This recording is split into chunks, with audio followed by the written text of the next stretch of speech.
Well, this fall looks like it'll kill me. Oh, it didn't. Well then this fall must be fine too. Oh, it killed me. Well, this is confusing.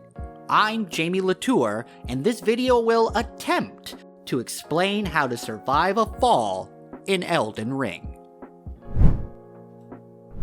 Elden Ring's fall damage can appear to be very inconsistent, but through the power of math, there is an explanation for why some falls hurt more than others. You see, any fall that's less than 16 meters won't cause any damage. Once you're falling between 16 and 20 meters, then you're gonna lose some of your HP due to gravity. Once you fall off a ledge that's 20 meters or higher, that's when the ground decides that it's time for you to die. Now, those numbers may make some sense when you look at them, but here's the problem. I don't know what 20 meters looks like when I'm looking over a cliff in a video game. Is this less than 20? Is this less than 20? This is probably more than 20.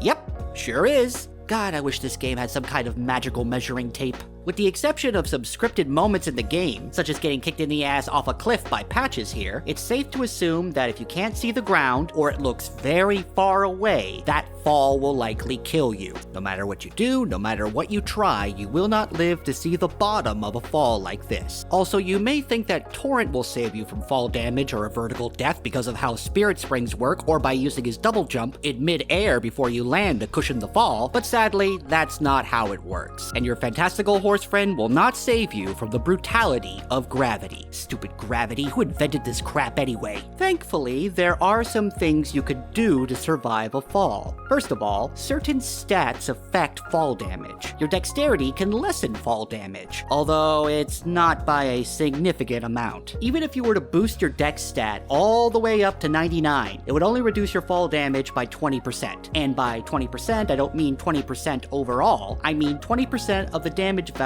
depending upon the height of your fall. So the damage reduction for a 16-meter fall will be different than the damage reduction for an 18-meter fall, for example. This really doesn't make a big difference in the grand scheme of things, so don't go blowing all your points on dexterity thinking you'll be able to jump off of anything you want. Equip load also affects fall damage a bit. If you have a light or medium load, you're fine, but heavy and overburdened loads will increase the amount of fall damage you take by about 10% depending upon how heavy you are. Rather than relying on your stats to save you from a fall, there are certain items and equipment that can help. If you've taken that massive lift at Raya Lucaria all the way up to the schoolhouse classroom site of Grace, you can head over to this clip from there and hop on it again to ride it all the way down to this crystally area with a mean iron virgin. In this spot will be the long-tailed cat talisman, which will negate all fall damage. There's also the Assassin's Approach incantation that you can get by going downstairs into this lower part of the round table hold from the blacksmith, and then jamming one stone sword key into this imp statue, and then another stone sword key into this imp statue. You'll find the Assassin's Prayer book in there, and you can give it to someone who will teach you incantations, like Brother Corhin, although he seems to complain about every book you give him, so you're better off giving it to the Turtle Pope instead. I love you, Turtle Pope.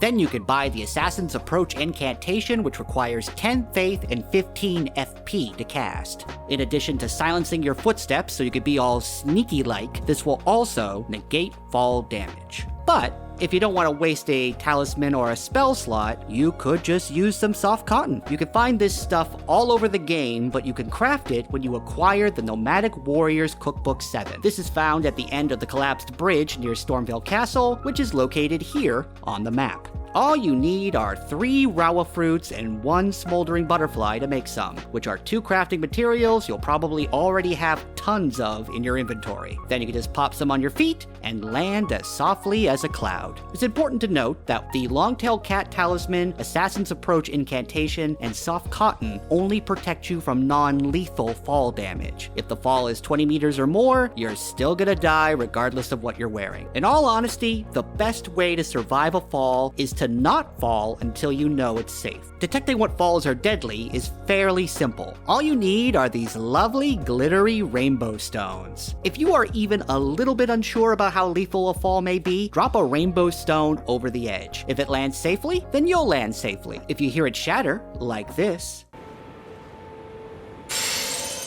then you should step back from that ledge, my friend. This is a surefire way to know what falls are going to kill you, and it'll make your vertical exploration a lot less stressful. Fall damage is usually pretty preventable, and as long as it's not too far down and your health isn't too low, you should be able to survive any damage you take after a nasty tumble. So be cautious, carry some soft cotton and rainbow stones, and remember, don't trust the ground, because sometimes it'll lie to you. For more Elden Ring news and guides, check out thegamer.com. Thanks for watching, and we'll see you next time.